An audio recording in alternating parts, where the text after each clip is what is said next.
So hey guys, over the past few weeks, months, years, decades, I've been listening to a lot of different microphones, and I've bought a lot of different microphones, to be honest with you, quite a few.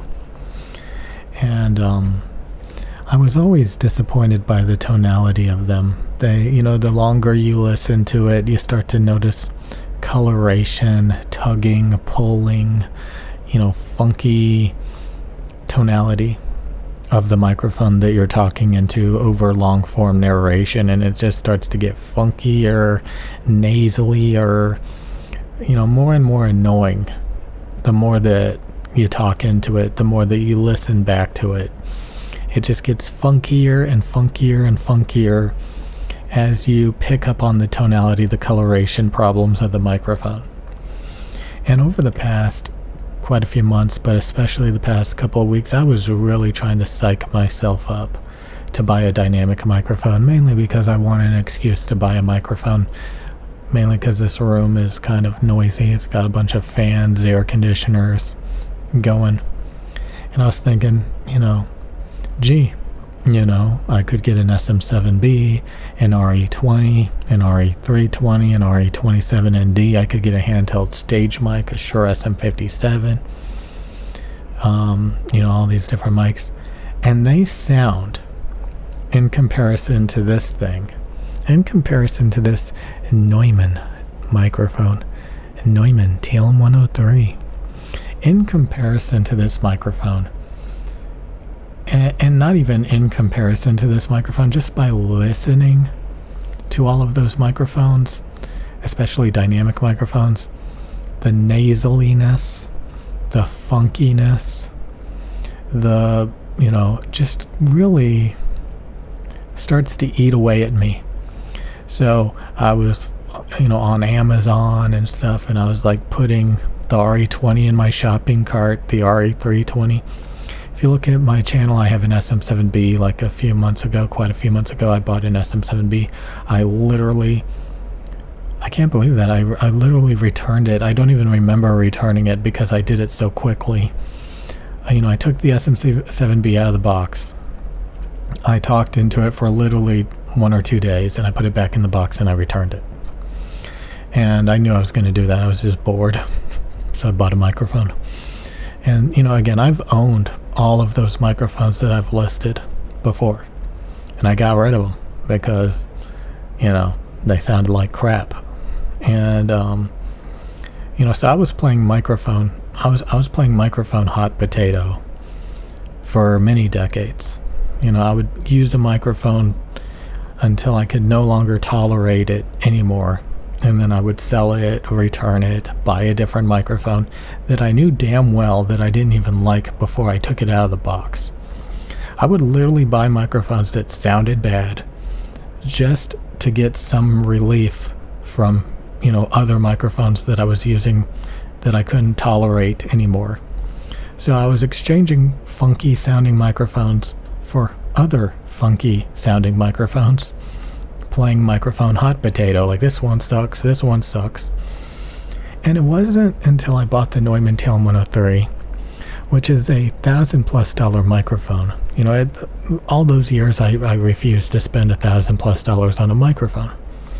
So this microphone was kind of lingering above my head for a long time, to the point where I pretty much bought $10,000 worth of microphones, sold and returned them, until I finally gave in and bought this thing. And it was such a big event, waiting for it, to arrive after, so worried, and then I bought a second one. Trust me, it gets easier. The more of them you buy, the easier it gets. But when I talk into this microphone, this amazing, look at the center terminated gold diaphragm capsule. When I talk into this microphone, it sounds like real life. It doesn't sound funky at all. It doesn't sound lumpy. It doesn't sound colored in any way, which is quite disturbing. You could argue it's a little bright and sibilant because it's got a big, 5 decibel treble boost that extends, above 10K. So it's got some shimmer, it's got some sparkle. It's got some musicality to it. And, it's honestly, if it probably rolled off the high frequencies, it would probably start to sound funky, because then it would have a rounded treble boost. It's like polishing something to the point that it actually starts to sound funky, because you turn this treble shelf boost into this rounded boost, and then it may add some funky tonality to it, to be honest. But again, a lot of the equipment I use, headphones, IEMs, they have diffuse field level treble, which is the brightest you would want to get, and it extends well into the 20 kilohertz. And that extension and that flatness in the treble, some people say diffuse field is not flat treble. They want this downward tilt. Delusional people. Life is bright. Life is clear. Life is detailed. These IEMs, this microphone, these are optimum perfection. Honestly, the DT990s are pretty damn close to perfection, those headphones, but these earbuds and this microphone is literal perfection. The EM6L, these bad boys. Oh boy. No, let's see if I can get them close enough. EM6L Phoenix Right earbud. Like a phoenix. That's a phoenix. I really need to buy more of these. I need to buy more Neumann TL103s. Again, why do I have two Neumann TL103s? Because I was getting bored. I wanted to buy another microphone. And I was like, a stereo pair of the best sounding microphones in the world to get a binaural effect. I mean, right now I'm just using one of them because I just want to show you that this thing is disturbing. This is what perfection looks like. This recreates real life in such a flattering, transparent, clear, natural way. And there's all these people that are like, you want to get super flat. You want a flat microphone, not a microphone with a treble boost. Goofy people. I want to get IEMs that have like a sound power speaker tilt, or I want to get headphones with like all these stupid things. So many people don't know what they're talking about, and it's sad.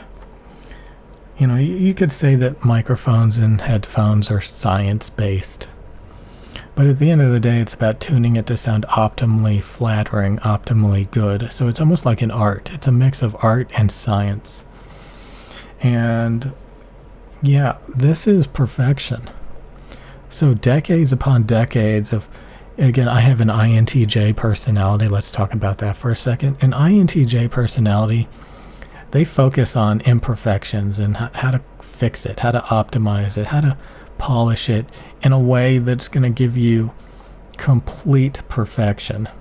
I remember I would make maps and stuff for video games, or I would make video game 3D models and graphics, and I would sit there for months in the polishing stage trying to clean it up and make it perfect.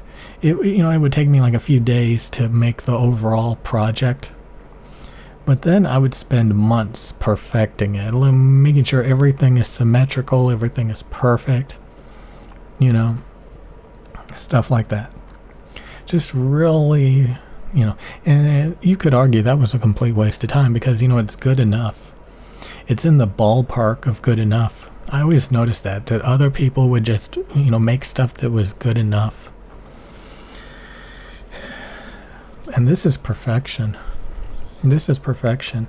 The Neumann microphone, Neumann TL103.